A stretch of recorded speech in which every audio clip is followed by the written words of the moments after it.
যেমনটি বলছিলাম যে নরসিংদীর যে বেলানগর এলাকা রয়েছে সেখানে কিন্তু আজকের যে ঈদ যাত্রায় যে নারীর টানে বাড়ি ফেরা মানুষের যে স্বস্তি রয়েছে সেটি কিন্তু আমরা সকাল থেকে দেখতে পাচ্ছি। সকাল থেকে কিন্তু ভোর 6টা থেকে কিন্তু এখানে সারা রাত্রি পর্যন্ত কিন্তু ট্রাফিক পুলিশ এবং জেলা পুলিশ সুপারের নেতৃত্বে কিন্তু এখানে তারা দায়িত্ব নিয়ে কাজ করছেন। এবং আমি যদি একটু ঘুরে দেখাতে চাই, এই রুটে কিন্তু এখনো পর্যন্ত কোনো যানজটের আশঙ্কা নেই এবং সকাল থেকে কিন্তু খুবই স্বস্তিতে এখানকার যে যাত্রীরা রয়েছেন, যে ঢাকা সিলেট মহাসড়ক দিয়ে যারা এই 52 কিলোমিটার অংশ দিয়ে যারা তাদের নারীর টানে বাড়ি ফিরছেন, তারা কিন্তু এখনো পর্যন্ত কোনো যানজটের আশঙ্কায় পড়েনি।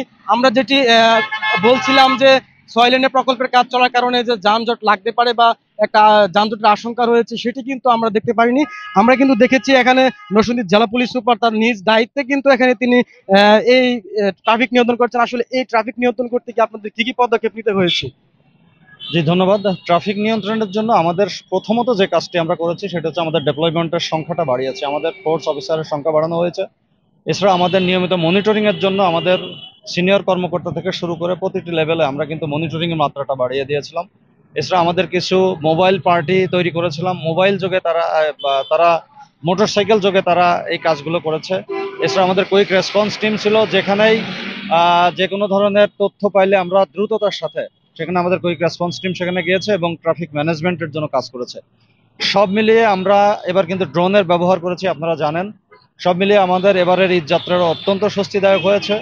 মানুষ নির্বিঘ্নে আনন্দের সাথে সঠিক সময়ে তারা বাড়িতে পৌঁছতে পেরেছে বলে আমরা জানতে পেরেছি এবং এই সাথে আমরাও শুক্রিয়া করি যে এবারের ঈদ যাত্রাটা আমাদের গতবারের ঈদ যাত্রার মতোই আমাদের যে নরসিংদী এলাকার 55 কিলোমিটার হাইওয়ে সড়ক রয়েছে সেখানে অত্যন্ত সুন্দর মতো আমাদের নরসিংদী জেলার ট্রাফিক পুলিশ এবং অন্যান্য যে সমস্ত থানা পুলিশ রয়েছে, হাইওয়ে পুলিশ রয়েছে, সবার সহযোগিতায় এবারের ঈদ যাত্রাটা সবার জন্য সুখকর হয়েছে।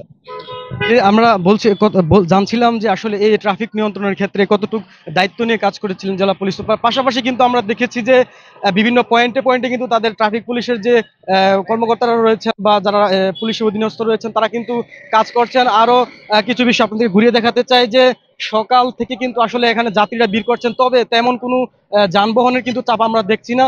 সবকিছু নিয়ন্ত্রণ করতে গিয়ে কিন্তু তারা বিভিন্ন পদক্ষেপ, ড্রোন ক্যামেরা সহ যত ধরনের পদক্ষেপ রয়েছে যানবাহন চলাচলের যে স্বস্তিদায়ক এবং ঈদ যাত্রা যাতে মানুষের কোনো ব্যাঘাত না ঘটে সে লক্ষ্যে কিন্তু জেলা পুলিশ সুপার সহ ট্রাফিক পুলিশরা কাজ করেছেন। তবে যদি এভাবে চলতে থাকে তাহলে কিন্তু দেখা যাবে যে আজকের দিন সহ ঈদের পরবর্তী ফেরত যাত্রাও কিন্তু আসলে স্বস্তিদায়ক হবে। নরসিংদী থেকে এই ছিল আমার কাছে সর্বশেষ।